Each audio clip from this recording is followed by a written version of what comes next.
Good morning, Taste Buds. I'm Chef Michelle Bernstein. The weather says spring, the harvest says spring, and the calendar says spring. So next on SoFlo Taste, my recipes will say spring. So join me, won't you?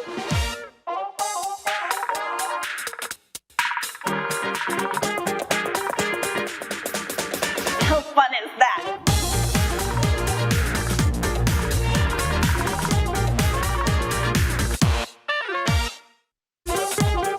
Good morning, y'all. I'm Chef Michelle Bernstein, and good morning from the Goya Kitchen here at J World in Coconut Creek. It's spring, and what comes with spring? A rebirth of the land and the wonderful things that grow out of it. So today I thought it would be fun, not to mention timely, to give you some recipes that herald the coming of the wonderful season. So let's get cooking. I have never cooked veal chops on this show, so I have look at this. Now this is a veal chop. This is gorgeous. My friends over at Delaware Chicken Farm and Seafood Market want to remind you to make your Passover and Easter orders immediately. They have every kind of protein, including some you probably have never heard of. They're over at the corner of 441 in Sterling. You can see them at DelawareChicken.com to get your palate going, and call them at 954-983-6831. Just walk in there and take it all in. They're amazing. Tell them Michelle sent you. All right, so what I'm gonna do, I'm gonna throw the veal chops in the oven, and then we will jump into all of this spring bounty that I have on my cutting board. So this is cast iron, my favorite way to cook meat. And I have these cooking in a little bit of oil and butter. Last minute, I'm gonna throw in a little bit of rosemary and thyme, just whole, just like that. I've seasoned the veal chops with salt and pepper, and I'm putting them in the oven. Cast iron is heavy, as I always say, and as you can see, I'm struggling. So if you get any help to throw that in the oven, that's the best. All right, let's talk about these beautiful vegetables. Farmers markets, I think that there is just more of a desire for more foods to be grown locally. We all know more about food, and so we're looking more for local stuff. So as I cook all this, I will tell you what I've got here. So I'm just gonna turn on my burner. Let's heat up a little bit of grapeseed oil, which is one of my favorite cooking oils, and a little bit of butter. We're gonna be braising some spring vegetables. So this is a Tokyo turnip, one of my favorite things on earth. These are lovely to poach, but they're also great to braise. They're small. I love to keep a little bit of the stem on it. I'm gonna go ahead and cut it, I think, in quarters. They're so yummy. If you poach them, you can just poach them in water with a little flavoring.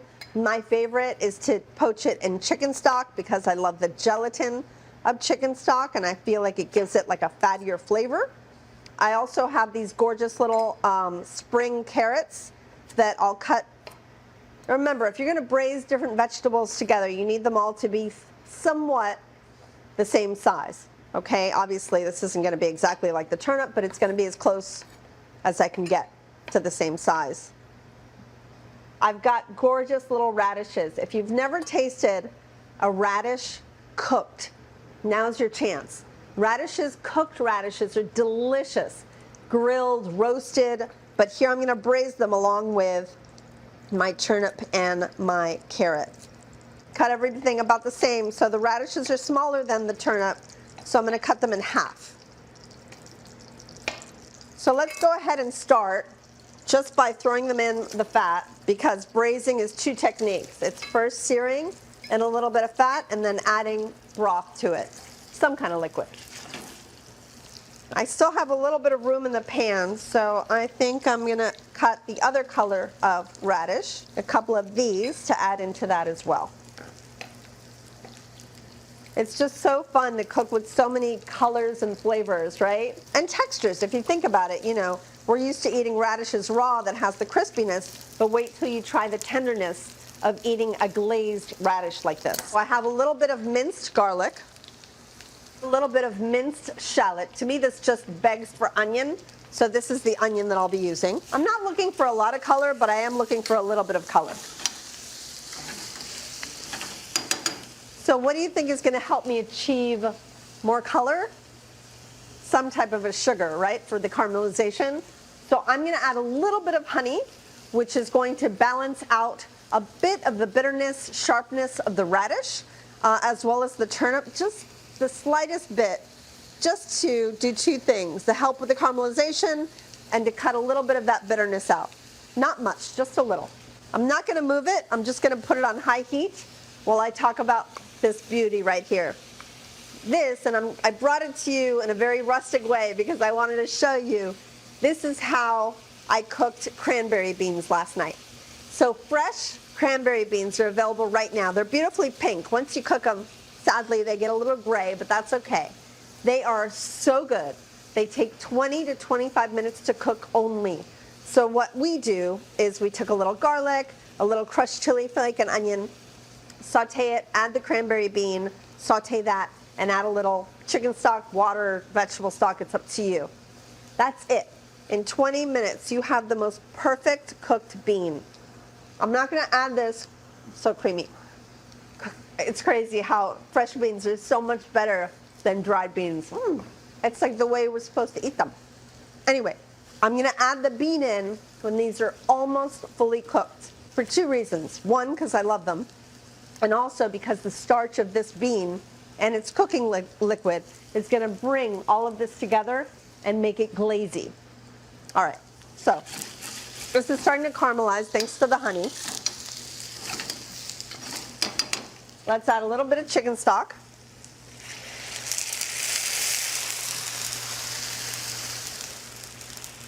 The perfect braise is first to sear, get a little color, and then to cover about 2/3 of the way up whatever you're braising, whether it's a protein or a vegetable, with liquid. So that's exactly what I'm doing here. All right, while you guys go for the quickest break, I'm gonna cut, and look at my beautiful tarragon from my garden with its flowers. I'm gonna cut a little bit of fresh tarragon, a little bit of fresh parsley, throw it in here along with the beans. When you come back, this veal should be ready and we can jump right into our next springtime recipe. See you in a minute. Come back to the Goya Kitchen at J.A. World, Michelle, and the food. This is SoFlo Taste.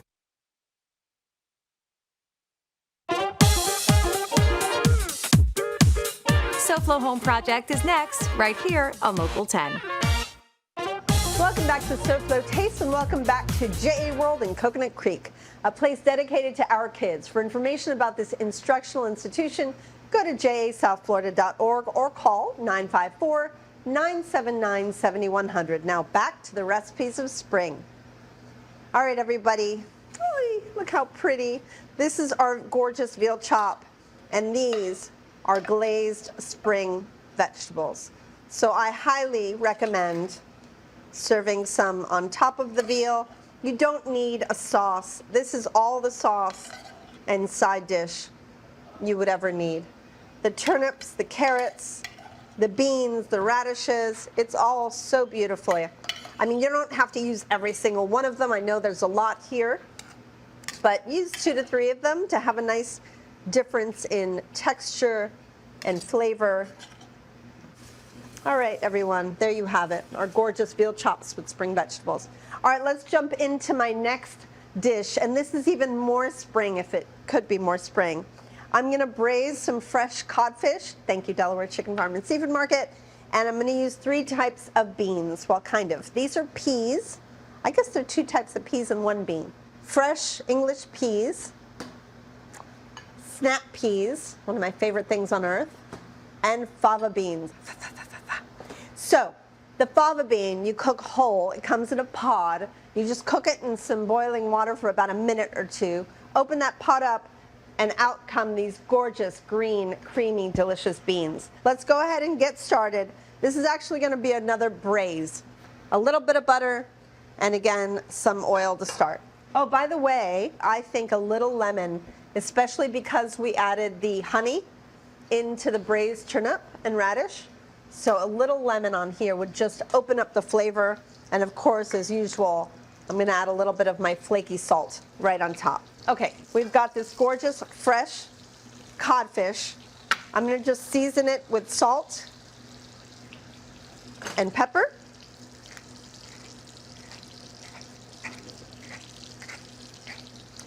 And as I've instructed you before, you always want to sear the presentation side down. So that is the prettier side, not the side that is the bloodline that connects to the skin. It is the beautiful presentation side, the beautiful, more white, milky white side of it. So let's go ahead and add the fish to the pan.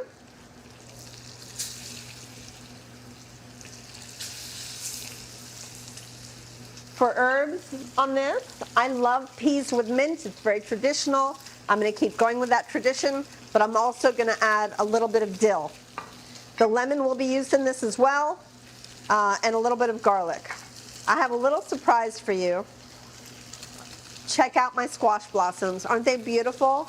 Perfect time of year for these. You can actually find these in some markets around South Florida.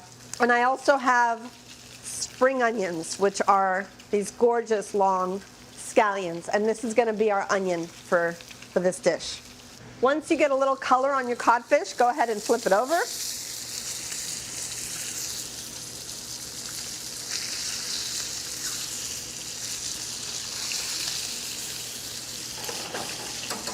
And let's start adding all the beautiful vegetables and flavoring into this. For the scallions, I think I'm going to not cut them too fine. I'm going to cut them a little chunkier for a more rustic.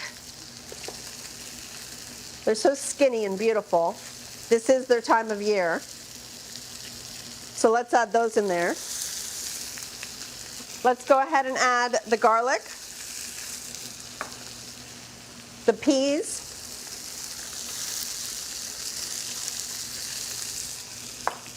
the snap peas,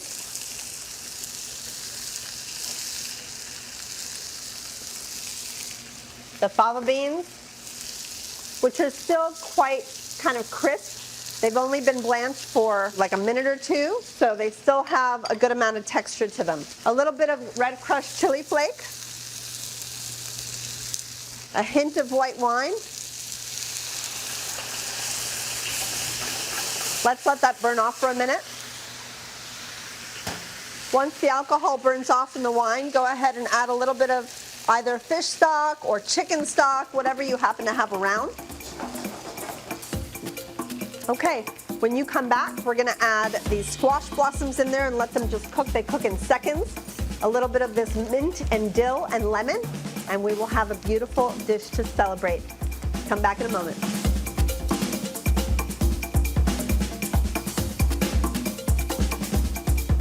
SoFlo Taste will return right after this.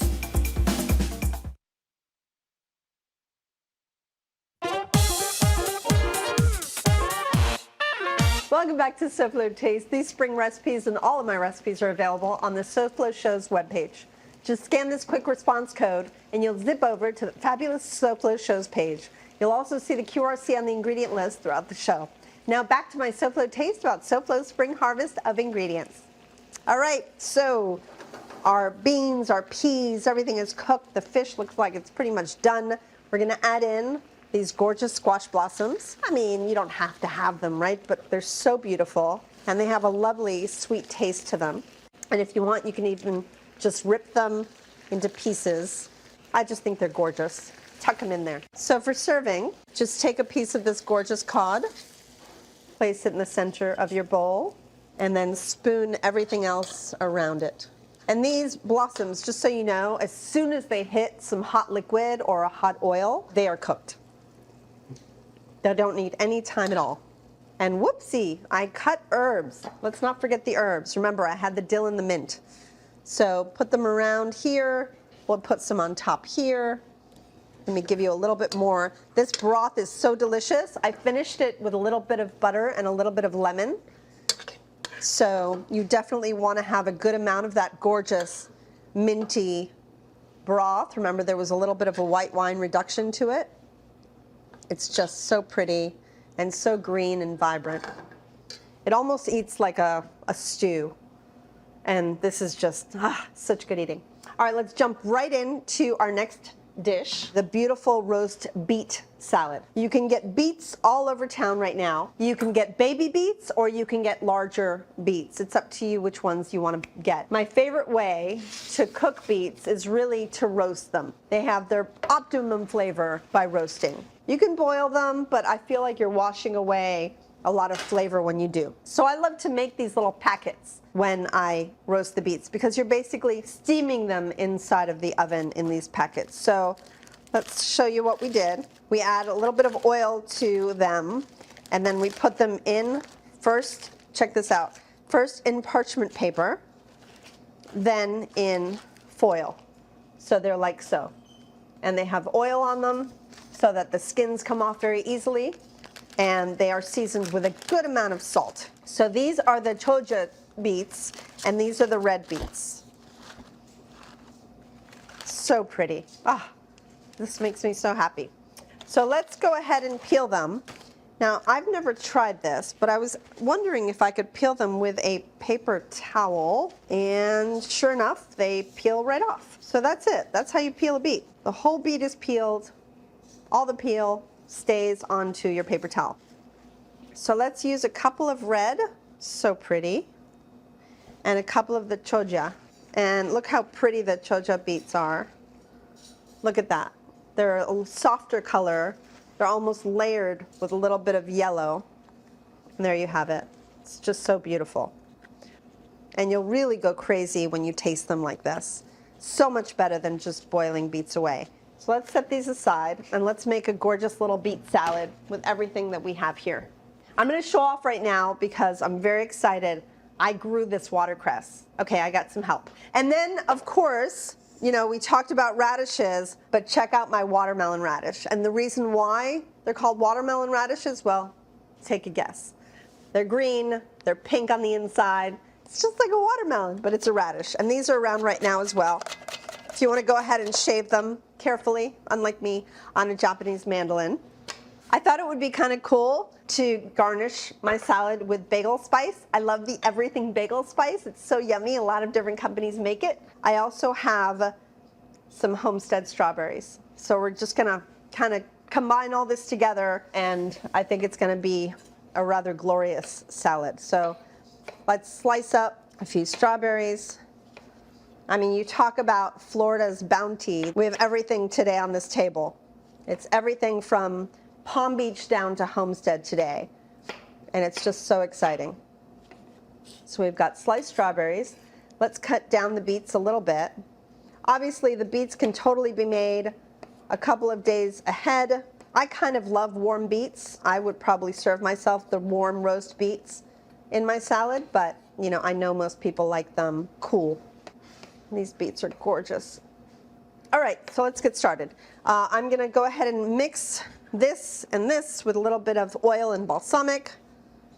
I just brought my favorite oil, nothing fancy, and some of this balsamic vinegar, not too much. You don't want to overdo the watercress because it will start to wilt. Let's go ahead and just season everything with a little bit of salt and pepper and arrange it all on the plate. So we've got my beautiful watercress, these beautiful sliced watermelon radishes, so pretty. Let's take some of these beautiful, sweet, roasty beets and place them around, as well as the other ones. There we go. Some strawberries for a little bit of tartness and fruitiness. Things of like color go together, believe it or not, in your mouth, on your palate. So if you notice, some of the beets are actually the exact same color as the strawberry. And I think it would make a beautiful flavor together. Let's do a little drizzle on the outside of olive oil. When you come back, we will finish this up with the bagel spices and get to say adieu. So come right back.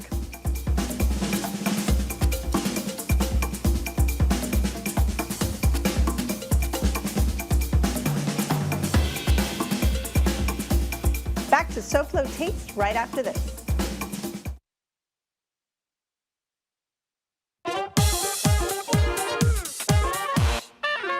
Welcome back to SoFlo Taste and of course our harvest of spring.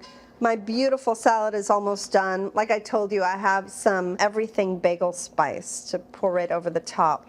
I happen to love poppy seeds with beets. I think they're just delicious together. And I think that does it. Look how beautiful this is. Don't miss the harvest of spring. It's a wonderful time to embrace these recipes. And yes, we live in a growing paradise where some of these ingredients are available to us locally year-round. But this is when these ingredients are best. So please enjoy them. Now, join me next week when I will give you some recipes for Passover. Even if you and your family have some long-time traditional recipes, join me because I may just give you some more dishes that will become your new traditions. That's Passover recipes next week here on SoFlo Taste. Time to check in with Elena Capra, host of SoFlo Home Project. Good morning, Elena. What do you have next for us? Hi, Michelle. Good morning. So, what happens when you find your dream location for a home, but the interiors of the property are not so dreamy? Well, you renovate, of course. Coming up on SoFlo Home Project, we take a look at a 1960s era beach condo that's been completely renovated and designed to a retro glam retreat. Okay, Elena, we'll be watching. So Taste Buds, again, thanks for watching. Please be smart, be safe, and be vaccinated. And I'll see you here next week. Now stay tuned for SoFlo Home Project. Goodbye, mwah, and very good taste.